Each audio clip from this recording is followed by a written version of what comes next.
bizga o'qishga kirayotganda yo'nalish tanlash talab etilmaydi. Hozirgi kunda institutimizning eng ko'zga ko'ringan imkoniyatlaridan biri bu Student Exchange programmasi. Bizning ta'lim dasturimiz shunday qurilganki, ko'proq shu praktika, shu amaliyot jarayonlariga ko'proq e'tibor berilgan. Shuncha mana imkoniyatlarni aytib berdingiz, to'g'rimi? MTS Toshkentda qanaqa borligini. Lekin mana kuzatuvchilarimiz shularni hammasini eshitganlaridan keyin savol tug'ilishi mumkin.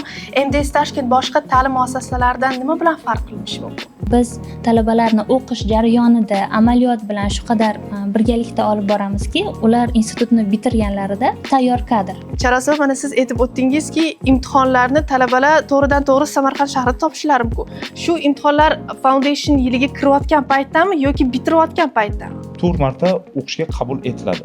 Masalan, talaba may oyida yoki mart oyida yoki dekabrda tayyor bo'lsa, o'qishga kirishga zarda shu imkoniyat mavjud. Keyin diplomni qo'lga kiritgandan keyin qaysi davlatlarda tan olish mumkin shu diplom? Ko'pincha bolalar ta'lim darajasi yoki bilim darajasi javob bermayotgan bo'lsa, bizlarda foundationdan tashqari pre-foundation programmasi dasturi mavjud. Talabalarimiz O'zbekistonda tahsil olib, lekin Buyuk Britaniya diplomiga ega bo'lishlari. Ya'ni talabalarimiz jahon tan olgan universitetlar diplomini O'zbekistonda yashab, o'z ona yurtlarida, ota-onalari bag'rida o'qib, ishlab, yashab turib olish imkoniyatiga ega bo'ladilar. Assalomu alaykum, hurmatli kuzatuvchilar, hurmatli tomoshabinlar. Sizlarni bugungi Soniya podkastida ko'rib turganimizdan juda ham xursandmiz. Meni ismim Qodirova Asolat va bugungi mehmonimiz Toshkentdagi Singapur Management rivojlantirish instituti va Icon International Academy. Ular bilan birgalikda bir katta ma'lumotlarga ega bo'lamiz. Kirib kelayotgan abituriyentlarimiz uchun qanday imkoniyatlar yaratilgan, qanday rejalar amalga oshirilib kelyapti va qanday yo'nalishlar mavjud. Shu uchun kelinglar boshlaydigan bo'lsak, birinchi bo'lib assalomu alaykum. Sizlarni shu podkastni ko'rib turganimdan juda ham xursandmiz. Iltimos o'zingizni tanishtirib o'tsangiz tomoshabinlar uchun. Assalomu alaykum. Ismim Qodirova Charosxon. Toshkentdagi Singapur Management rivojlantirish instituti xalqaro aloqalar bo'limi rahbari sifatida faoliyat olib boraman. Institutimiz 2007-yilda O'zbekiston banklar assotsiatsiyasi hamda Singapur Management rivojlantirish instituti bilan hamkorlikda tashkil etilgan. Hozirgi kunda institutimizda bakalavr yo'nalishi bo'yicha 16 turdagi hamda magistratura yo'nalishi bo'yicha 7 turdagi dasturlar, xalqaro dasturlar talabalarimiz uchun taqdim etilmoqda. Eng ko'zga ko'rinarli jihatlardan biri barcha dasturlarimiz Buyuk Britaniyaning nufuzli oliy ta'lim muassasalari, ya'ni Bangor universiteti, Sunderland universiteti, Teesside universiteti hamda Edinburgh Napier universiteti tomonidan taqdim etiladigan global mavzularni qamrab oluvchi dolzarb sohalarga yetaklovchi dasturlar hisoblanadi. Katta rahmat. Endi esa hurmatli teletomoshabinlar, keling Icon International Academy markazi bilan yaqinroq tanishib chiqsak. Marhamat. Rahmat kattakon. Mening ismim Shukurov Nurbek. Men Icon International Academy asoschisiman. Bizning akademiyamiz 2024-yil 4-oktyabrda asos topgan. Samarqand shahrida birinchi kampusimiz O'zbekiston bo'yicha ochilgan. Bizning akademiyamizda ajralib turadigan tarafi shundaki, biz International Foundation diploma dasturi bo'yicha ta'lim beramiz. Bu loyihamiz NCC Education Awarding British Awarding Body bilan hamkorlikda yo'lga qo'yilgan. Bizning akademik partnerimiz bo'yicha gapiradigan bo'lsak, bu organizatsiya 1969-yil Buyuk Britaniyaning Manchester shahrida asos topgan. Bugungi kunda 70 tadan ortiq davlatlarda 200 tadan ortiq kampuslari mavjud va bugungi kunda Samarqand shahrida ham yana bir nufuzli kampuslari mavjud bo'lmoqda. Bizlar ta'lim berayotgan yo'nalishimizda imkoniyatlaridan aytadigan bo'lsak, bu 20 tadan ortiq yo'nalishlar bo'yicha ta'lim beramiz.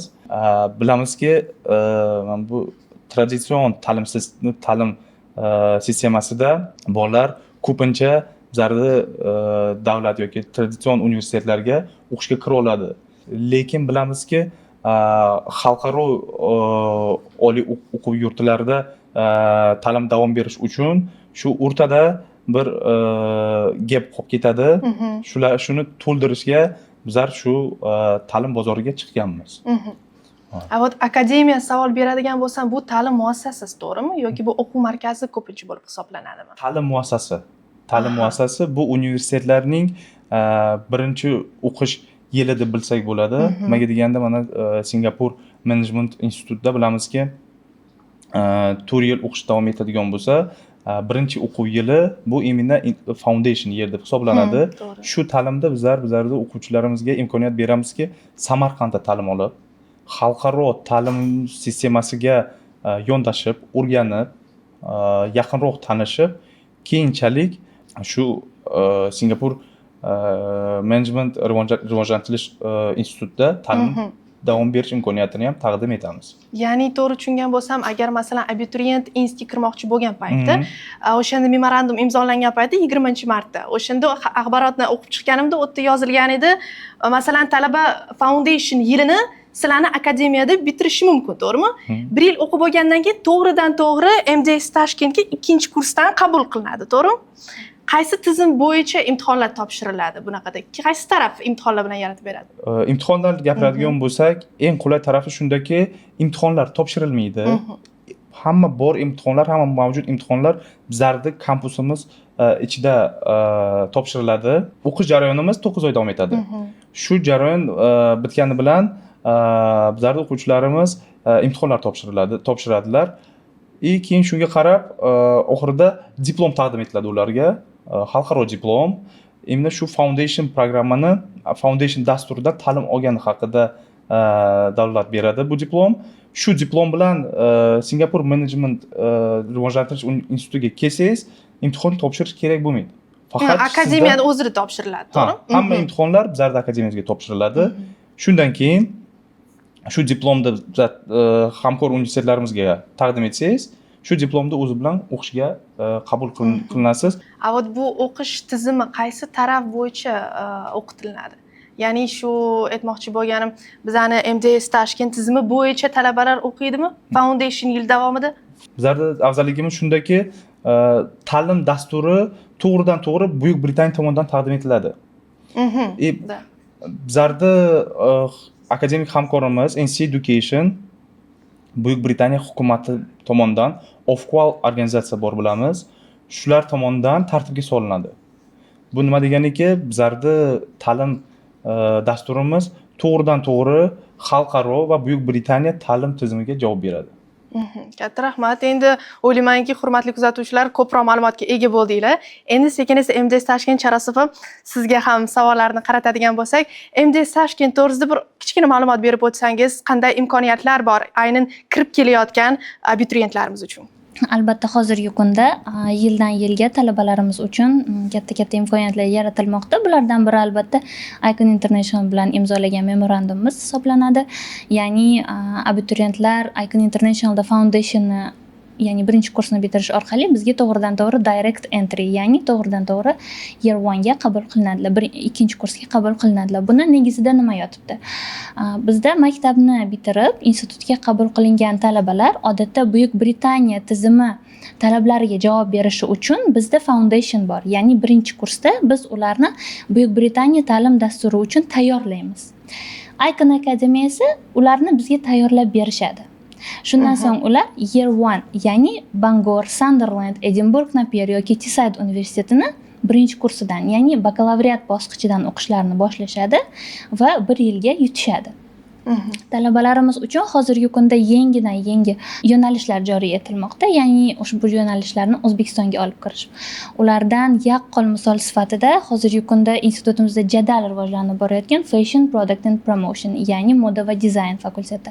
Undan tashqari biznes va marketing boshqaruvi, grafik dizayn va xalqaro marketing, xalqaro biznes, project management, ya'ni loyiha boshqaruvi, HR management, ya'ni inson kapitali boshqaruvi kabi hozirgi kunda aktual bo'lib borayotgan yo'nalishlar taqdim etilmoqda. Icon Academy'dan keluvchi talabalarimiz uchun albatta bu yo'nalishlarning barchasi ochiq hisoblanadi. Undan tashqari talabalarimiz uchun hozirgi kunda institutimizning eng ko'zga ko'ringan imkoniyatlardan biri bu Student Exchange programmasi. Student Exchange programmasini qanday qiziqarli tomoni bor desangiz, bunda talabalar 1 semestr davomida Sunderlandda, ya'ni Buyuk Britaniyada tahsil olib kelishlari mumkin. Lekin shu bilan birgalikda ular ta'lim uchun to'lovini, ya'ni kontrakt summasini Buyuk Britaniya kontraktini emas, O'zbekistonda, ya'ni MDIS Tashkent uchun to'lanishi kerak bo'lgan summani to'lashadi va bir semestr u yoqda tahsil olib kelishadi. Menimcha bu juda ham unikal imkoniyat, To'g'ri. ya'ni talabalar uchun juda ham zo'r imkoniyat. Borib ham global muhitni o'rganishadi, Buyuk Britaniya atmosferasini his etishadi. U yerda tahsil olish bilan birga amaliyot o'tab qaytishadi. Bizani talabalarimiz uchun bundan tashqari yana qanaqa imkoniyatlar yaratib berilgan? Albatta hozirgi kunda talabalarimiz uchun mana yozgi ta'til boshlandi. Yozgi ta'til vaqtlarini maroqli va albatta foydali o'tkazishlari uchun talabalarimizga Singapur va Buyuk Britaniyaga, London shahriga yozgi ta'til dasturlari ishlab chiqilgan va hozirgi kunda ularga talabalarimiz apply qilish vaqti, ya'ni hujjatlar yig'ilmoqda va undan tashqari talabalarimiz nafaqat nazariy, balki amaliy jihatdan bilim va tajribaga ega bo'lishlari uchun hozirgi kunda katta nufuzli tashkilotlar bilan hamkorlik olib bormoqdamiz. Katta to'rtlikka kiruvchi Deloitte, Ernst & Young, KPMG, undan tashqari Uzbekistan Airways bilan hamkorliklarimiz bor. Shuncha mana imkoniyatlarni aytib berdingiz, to'g'rimi? MDIS Toshkentda qanaqa borligini. Lekin mana kuzatuvchilarimiz shularni hammasini eshitganlaridan keyin savollar tug'ilishi mumkin. MDIS Toshkent boshqa ta'lim muassasalaridan nima bilan farq qilinishi mumkin? Albatta bu savolingizga yaqqol javob sifatida ayta olamanki, 2024-yil uchun O'zbekiston marketing assotsiatsiyasi tomonidan tashkil etilgan Brand 2024 loyihasi doirasida institutimiz O'zbekistondagi Buyuk Britaniya ta'limini 4 ta universitetdan taqdim etuvchi yagona universitet sifatida g'olib bo'ldi. Bu albatta bizni boshqa universitetlardan farq etib chiquvchi yaqqol misolimiz sifatida rol o'ynaydi. Undan tashqari hozirgi kunda faxr bilan ayta oladigan yana bir faktimiz bu 90% bitiruvchilarimizning ish bilan ta'minlanganliklari. Ya'ni biz talabalarni o'qish jarayonida amaliyot bilan shu qadar birgalikda olib boramizki, ular institutni bitirganlarida tayyor kadr, ya'ni ta'lim bilan amaliyot birgalikda olib borilgani sababli ular keyinchalik o'z ish faoliyatlarini boshlashlari, o'z bizneslarini boshlashlari uchun imkoniyat yaratilgan. Bunda albatta biznes inkubator ham katta rol o'ynaydi. Juda ham zo'r. Mana sekin-sekin tanishib chiqamiz, to'g'rimi? Ikkita taraf bilan. Hop, Nurbek aka, siz ham ozgincha qisqa gapirib o'tsangiz, Icon International Academy boshqa ta'lim muassasalari bilan nima bilan farqlanadi? Bizlarni farqlarimizni gapiradigan bo'lsak, Charos opam aytib o'tdilarki, amaliyot bo'yicha, amaliyot jarayoni bo'yicha shunga aytib o'tmoqchi edimki, bizning ta'lim dasturimiz shunday qurilganki, ko'proq shu praktika, shu amaliyot jarayonlariga ko'proq e'tibor berilgan. Nimagaki, xalqaro ta'lim tizimiga tezroq kirib borishi uchun hamda undan tashqari biz o'qish dasturimizga kirish uchun talablar katta emas. Nimaga deganda, faqat talab qilinayotgan narsa bu ingliz tili bilimi, bu IELTS bo'yicha 4.5 yoki TOEFL bo'yicha B1 darajasi bo'lsa yetarli.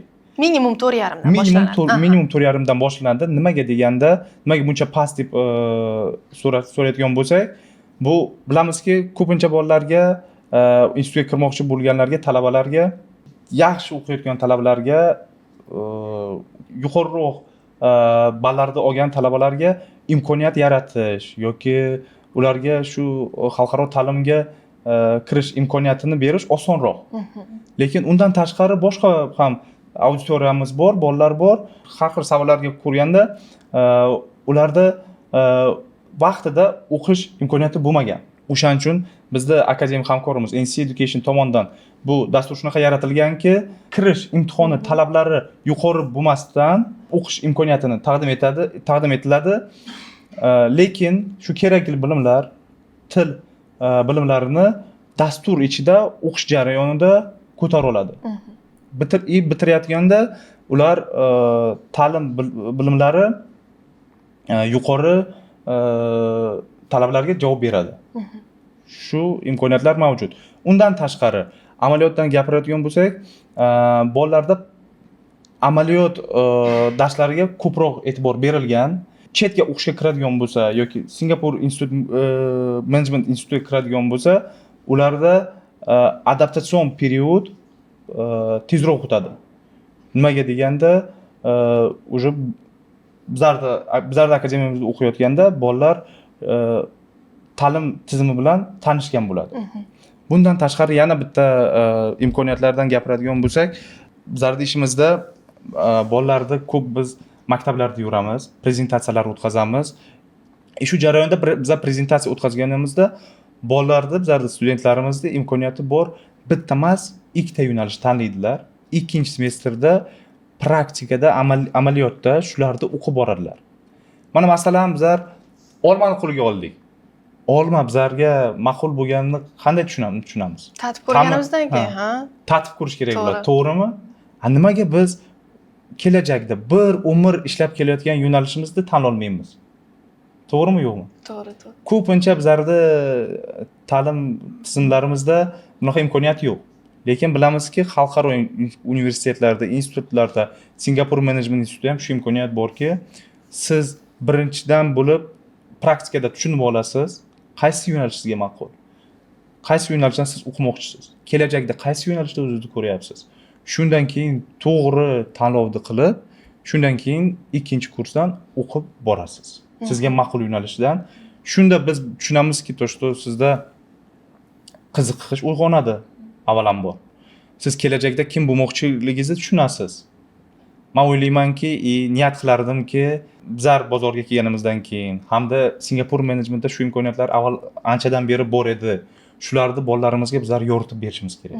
Shu imkoniyatlarni aytib bersak, ko'proq shu imkoniyatlarni mavjud qilsak bolalarga yaxshi bo'lar deb o'ylayman. Nurbek aka, men tushunganimcha, birinchi talaba abituriyent birinchi bosqichni o'tayotganda, birinchi semestrda nazariy fanlarni o'tib keladi. Birinchi bosqichni birinchi semestrni tugatayotgan paytda, ikkinchi semestrga o'tayotganda 2-3 ta fanni tanlaydi, to'g'rimi? Qaysi yo'nalishda ketmoqchi. Keyin butunlay foundation birinchi bosqichni tugatib bo'lgandan keyin to'g'ridan to'g'ri MJS Tashkent ikkinchi bosqichiga o'tishi mumkin. Ya'ni boshqatdan o'qimaydi birinchi kursni, to'g'rimi? Albatta. Bu talabalarimiz uchun yaratilgan imkoniyat hisoblanadi. Ya'ni ular ikkinchi kursga tayyor holda Buyuk Britaniya programmasini, dasturini boshlashga tayyor holda kelishadi. Bu ham universitetimizni yana bir boshqa universitetlardan ajralib turuvchi jihat sifatida aytsak bo'ladi.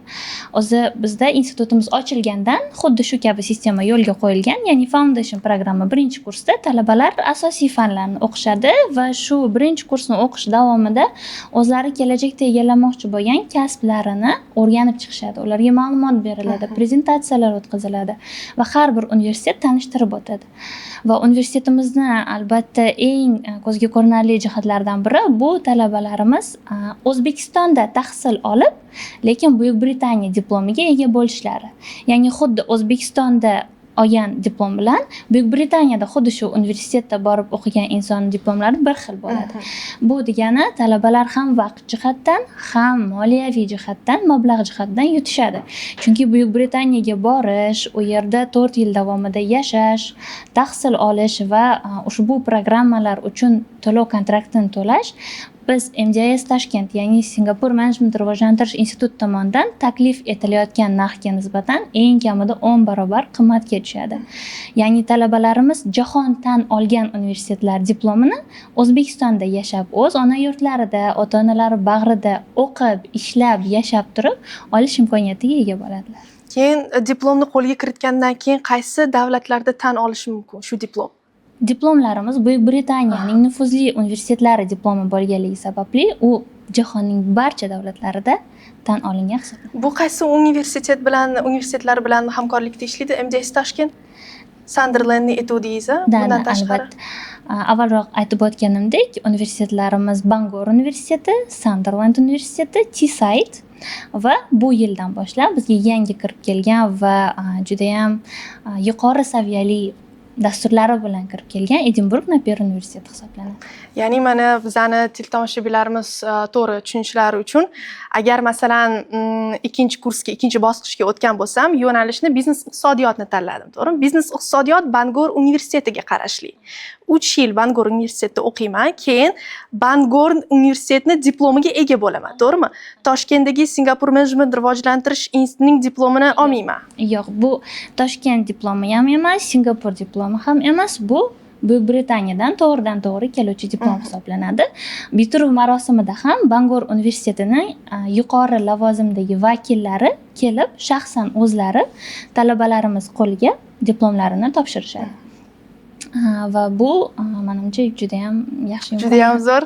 Undan tashqari, hozirgi kunda institutimiz tomonidan bu yildan boshlab joriy etilayotgan yangi dastur, ya'ni Airport Management yo'nalishi, bu juda ham ko'p insonlar tomonidan menimcha qiziqish bildiriladigan soha hisoblanadi. Bu sohani o'qitishimizda albatta bizni O'zbekiston Airports, ya'ni O'zbekiston aeroportlari bilan hamkorligimiz, izchil hamkorligimiz bizga qo'l keladi deb umid qilamiz.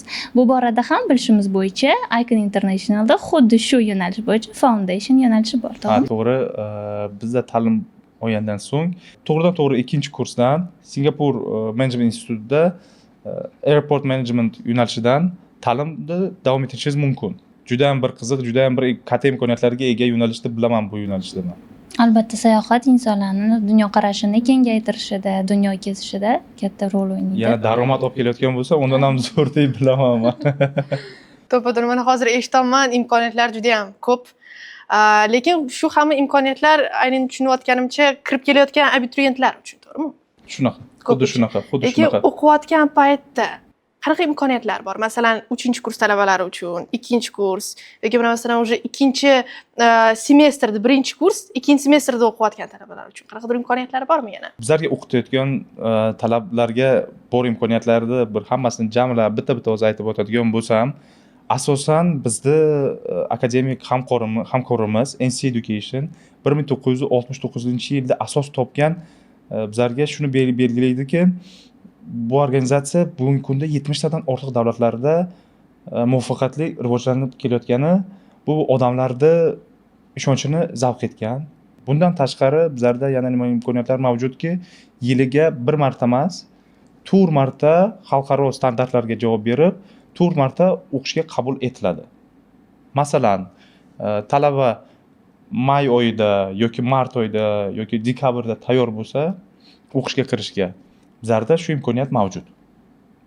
Biz bilamizki, O'zbekistonda o'qishga qabul asosan sentyabr oyida ochiq bo'ladi. Lekin bizlarda xalqaro standartlarga javob berayotgan yiliga 4 marotaba o'qishga qabul ochiq. Bundan tashqari, bizlarda o'qishga kirishda ko'pincha bolalar ta'lim darajasi va bilim darajasi javob bermayotgan bo'lsa, bizlarda Foundationdan tashqari Pre-Foundation programmasi dasturi mavjud. Bu dasturga bolalar hech qanaqa bilimsiz ham kela oladi, o'qishga kira oladi. U ta'lim jarayoni 4 oy davom etadi. 4 oyda ular kerakli bilimlarni olib, undan keyin imtihonlar topshirib, asosiy dasturga o'qishga kirib, shu Foundation dasturidan ta'limni olib, Singapur Management institutiga va boshqa universitetlarga to'g'ridan-to'g'ri 2-kursdan o'qishga kirish imkoniyati mavjud bo'ladi. Bu bizlarga nimani anglatadiki, bilamiz, har xil sertifikatlar olish kerak bo'ladi. Bular ham bir xarajatlar, o'ziga yarasha.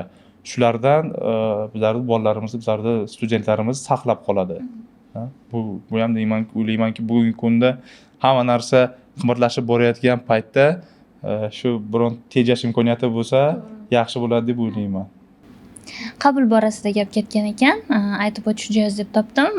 Toshkentdagi Singapur Management rivojlantirish instituti ham bir yilda 2 marotaba qabul jarayonlarini o'tkazadi. Yozgi qabul jarayonlarimizga allaqachon start berilgan. Hozirgi kunda abituriyentlarimiz bemalol mds.uz sayti orqali tashrif buyurishlari hamda registratsiyadan o'tib, agar qo'llarida IELTS sertifikatlari mavjud bo'lsa, IELTS sertifikati orqali, agar IELTS sertifikatlari mavjud bo'lmasa, unda institutimiz tomonidan taqdim etiladigan ichki imtihonlardan o'tish orqali o'z IELTS darajalarini aniqlab institutga o'qishga kirishlari mumkin.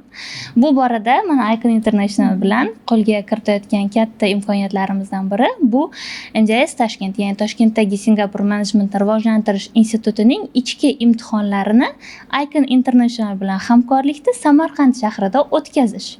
Ya'ni Samarqand, Buxoro, Navoiy kabi bizga uzoqroq bo'lgan viloyatlarda yashovchi fuqarolar, abituriyentlar Toshkentga yo'l kira qilib kelib, bu yerda turib imtihon topshirish o'rniga Samarqandda turib o'z imtihonlarini topshirishlari va javobini olib shu orqali institutga kirish imkoniyatlari mavjud bo'ladi.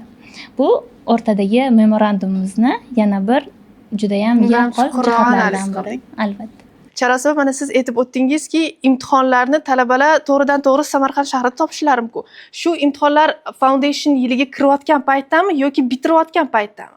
Yo'q, to'liq o'qish jarayonida bitirib ham, bitirmasdan turib ham imtihondan topshirish imkoniyati bo'ladi.